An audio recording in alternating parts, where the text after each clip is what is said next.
Okay, my name is Richard Keagy. I'm a veterinarian. I was born in Los Angeles in 1935 and moved into this building here in 1935 with my parents, who were both veterinarians, Highland F. Keagy and Evelyn Herman Keagy. My mother's father was also a veterinarian. So as I grew up in this business and lived here for the first 4 years of my life, I learned a lot about veterinary medicine and chose to go on to school and become a veterinarian myself. Mr. Clark bought the property when the Sun Lumber Company was no longer using it, and he built some large warehouse buildings back there and a lot of railroad traffic in this area, because behind the railroad there was Wonder Bread. They brought the flour in by train, and so they had a siding right there next to their building. In 1930, when my father came from Colorado, having graduated from Colorado A&M, now Colorado State, or leased the building next door to this, which after 8 months of working there, and he went back to the owner of the building and asked him if he couldn't renew the lease or extend the lease. And the man said no. He said, now that you've established a good practice, I'd like to have that practice, and I will take over as soon as your lease is up. So his brother-in-law, who was a veterinarian here in Santa Monica, loaned him money, and they bought the lot that we're standing on, and they built this hospital. This is the original entrance, and the building really stopped at the end of this window. The building from this opening until the corner was built during the 50s and the 60s. In 1931 it was opened, and in 1932 he married my mother. By 1935 they had their first child, myself. In 1953, when I graduated from high school, I went on to UCLA, and from UCLA I went on to Davis and graduated in 1959, and then became a partner with them here. However, the Army intervened, and I had to spend 2 years on active duty in the military. And in 1962, I practiced here until I retired in 2007. Right behind the office was the Sun Lumber Company. And the Sun Lumber Company included all of where the police building is now and where the library is. So across the street from us was the Ador horse barn, because they delivered milk with horse and buggy in the 30s. The water works were across the street also. They had a large water tank. And in the 1932 earthquake, everybody was fearful that it was going to come down. Well, this town was pretty well established by the 30s. The clientele had money that they could spend for their animals. In those days, office call was $3, and you could have your dog groomed and bathed for $1, and they'd even go pick it up and bring it home for you. Well, the city was very friendly to people like myself. There were dime stores on Beverly Drive, no problem with parking in those days. All the major stores were on Wilshire, Robinsons and so on. As long as I had my schoolwork done and there was nothing better to do, if I wasn't doing yard work at home, I was doing it here, and also doing the kennel work and the grooming and the bathing and all of the things that needed to be done around the veterinary hospital. And my favorite restaurant was Armstrong Schroeder's, and it was on Wilshire Boulevard, one block east of Santa Monica Boulevard. Of course, there were 3 good movie houses for us here in Beverly Hills. There was the Beverly Theater, then there was the Fox Theater. There was the little hitching post on Cannon, because I could take $1, go to the Western movies at the hitching post, then go to the Owl Drug Store on the corner and have a hamburger and a malt and still have enough money to go home. In the lot next door, where the wall is and the parking is, we had a victory garden, and we grazed 3 or 4 different kinds of vegetables, cucumbers and tomatoes and different vegetables. And then my sister and I would take a wagon and we'd walk around the streets here, and we would sell the vegetables. This was all industrial area. Right down the street here was the Beverly Building and Material, and they made concrete all day. So there was a lot of noise in this area during that time. So our little barking dogs and chickens didn't bother anybody, I'm sure. Tell me. This is Dr. John Winters, and John came in what, 1976, July 1st. Okay. We were looking for somebody to work for us, and my dad was the interviewer, and he came over and told me, he says, I think we've got our man. So he's been here ever since. Tell me about your wonderful association. I graduated from Washington State Veterinary School in 1976 and then came down here. Dr. Keagy had sent a notice to Washington State that was posted on the bulletin board that they were looking for another veterinarian. So I thought Southern California would be a wealth of opportunities, and it certainly has turned out well, and I've been very fortunate to have been here now 39 years and probably have another decade in me left to practice. So, but I'm a Vietnam veteran, and I have 2 degrees in zoology from Montana State, and then I went through ROTC, advanced, and got a 2-year deferment, got a master's, and then went to Vietnam, and then came back to veterinary school in Washington State. When I was here one day, Jimmy Stewart and Henry Fonda were sitting next to each other in the waiting room. And it's interesting, Ira, in the old days, the sort of the late golden era of Hollywood, the stars would come in and they would present their pets, and they would not be preyed upon by our clients. And the other night, I was at a restaurant called Craig's, and I saw a fellow at a table, Steve Lawrence, and he used to be a client and a wonderful friend, and he wrote me one of the most tearful, poignant letters about how I took care of one of his doggies. And I said, Steve, I want to talk to you, and we had a great conversation.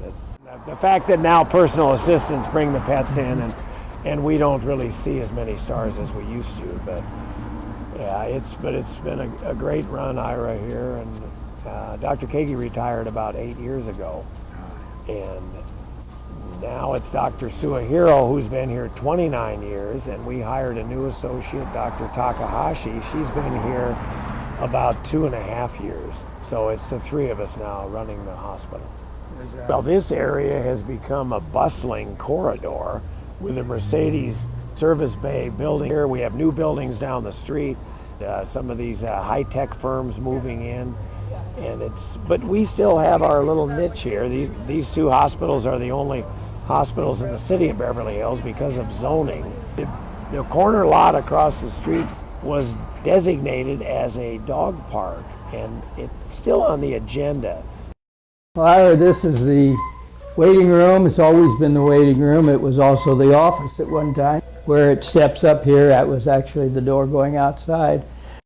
That photograph was found by my father in 1932 at a photo shop that was located in the Beverly Theater. It was going out of business. All the clients would come in. They want to know when that picture was taken and how old was I and whose dog it was. Well, it's been here for 70 years. We're going to walk now into the drug room. It's always been the drug room.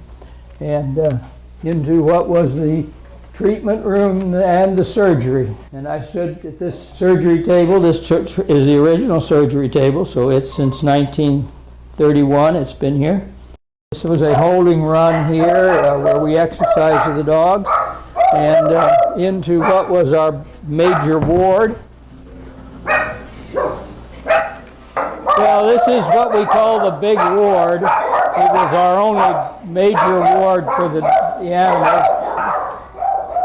This patio has always been here. This patio extended into where those windows are, all the way to we were standing in front of, that little alcove that we were standing in front of it. It was just a wall then. And on both of these walls, behind both of these walls, were runs, dog runs. We had 4 dog runs over here, and we had 7 over on the other side. And that's where our vaccine manufacturing was done, as well as the private office for us and a large surgery room for us. This area here was all of the apartment that we had, and when I returned from the service in 1962, I lived here until 1967. And if you step just a little farther down here, I'll show you on the other side of this fence. On the ground here, you see a green plate. Those are my footprints. And I still lived here. And this is one of the original cages. All the cages were like this. They were all hand built, and we had to rebuild them frequently just to keep them up in order. But people would come if their animals were here for an extended period of time, and they could sit in here and they could visit with their animals. This was where we did all the bathing and grooming of the animals. Where that steel tub is today was a bathtub, and we would bathe. I must have bathed 1,000 dogs in that bathtub over the years. This is now their X-ray room, but originally this was a isolation ward for dogs and a ward to keep cats in. When we bathed the dogs, we didn't have electric dryers in those days. We built drying cages, and we would put the dogs out, towel them down, and put them out here to dry. When I was a child, this was a wooden fence along here, and behind here, Sun Lumber Company. The Sun Lumber Company was very big in the 30s here, and they owned everything where the police department and the library is today. The only thing that wasn't theirs was on the very south end of the property at Burton Way and Rexford Associated gasoline station. Wonder Bread was where the big or brown building is now. That was Wonder Bread. And on the other side of Wonder Bread, of course, was the ice house. We had an ice box here. And we would go over there and we would buy our 5-pound block or my 10-pound block of ice and bring it over.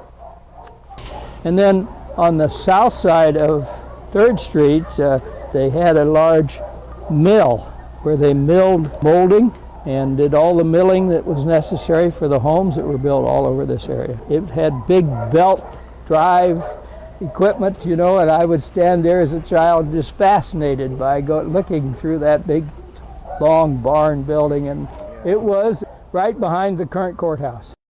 These runs here, which you're looking at now, the hallway into the runs, they have not changed since 1945 when they were built. They're exactly the same as they were. Of course, a lot of maintenance to keep them up. But the first section, which is represented by those 2 windows, was the laboratory, and we did a lot of chinchilla research in that facility. We had a biologist that worked for us, and he spent many hours there doing autopsies, lots and lots of chinchilla autopsies.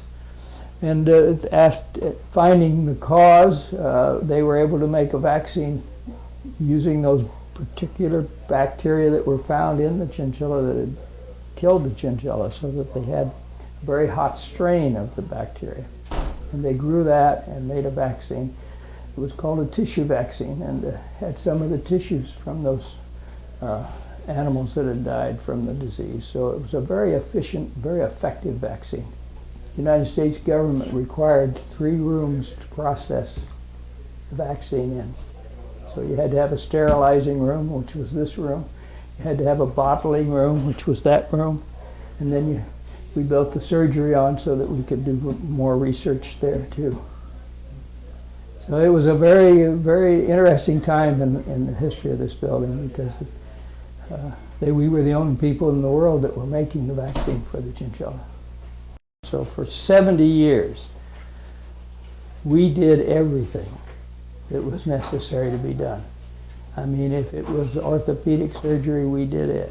If it was cosmetic surgery, we did that. If it was tumor removal, or it was any kind of surgery that was necessary, including some open chest surgery where I actually went into air pellets out of a dog's pericardium, which is the lining of the heart.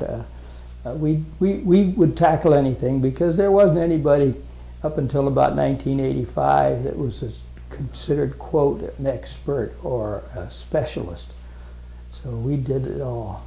And you couldn't buy dog food in the 30s and 40s. There wasn't any on the market. And if it was horrible. So what we would do, there was down on Burton Way and Doheny, there was Eaton's chicken house. they would buy the whole chicken. I mean, including the head and the feet. And they would take the head and the neck off. They would take the wing tips off. And they would take the legs off. And they would take out off the back and when they cut it up. And when they served chicken, you got the thigh and the drumstick and the breast and the upper wings. And the rest, they put in a great big barrel. And every 2 days, we would go down and pick up that barrel. And we would bring that chicken parts up here, including the feet and the head and everything. And we had a great big pressure cooker. It must have been 18, 20 inches in diameter inside. And we would take this chicken, we'd take the paper off the heads because the heads were wrapped in paper. We would then take and put the chicken in the pressure cooker and we would cook it all night. And in the morning, it was just mush. The only thing you could find in there were the toenails and the beaks. Then we'd go over to Wonder Bread. And their slicing machine made a lot of crumbs. And we would buy sacks, the gunny sacks full of crumbs. And we'd take the crumbs and we'd mix it in with the chicken, all the chicken parts. And I want to tell you, the dogs and the cats thought they were in heaven. And the pressure cooker got stopped up. And finally it blew up. Oh, the valve got stopped. Yeah. And the lid went right through the roof out there, which was just corrugated, and went all the way across the back parking lot into what was then called the high-tone cleaners. And they had a big wooden, well, like a Ferris wheel, but it was a wooden cage about 10 feet in diameter. And when they would dry clean your clothes, to get rid of the dry cleaning fluid, they would put them in this big cage and tumble it. Anyway, that's where the lid ended up, was over in the Titan. The brick that was used to build this hospital came from the City Hall of Beverly Hills when it was torn down. It had been on Crescent Drive. They were building the new one, and they tore down the old one, and all the used brick my parents bought to build the hospital. 25, 30 years ago that the Historical Society, I think, was formed here in Beverly Hills. And I asked them 2 or 3 times if they wouldn't please come and interview my father, because he could have told them stories that were long gone now, but were wonderful stories. But now that you've come and interviewed me, I think it's beneficial to the city, and I think it's beneficial to the historians that want to know more about what our city was all about.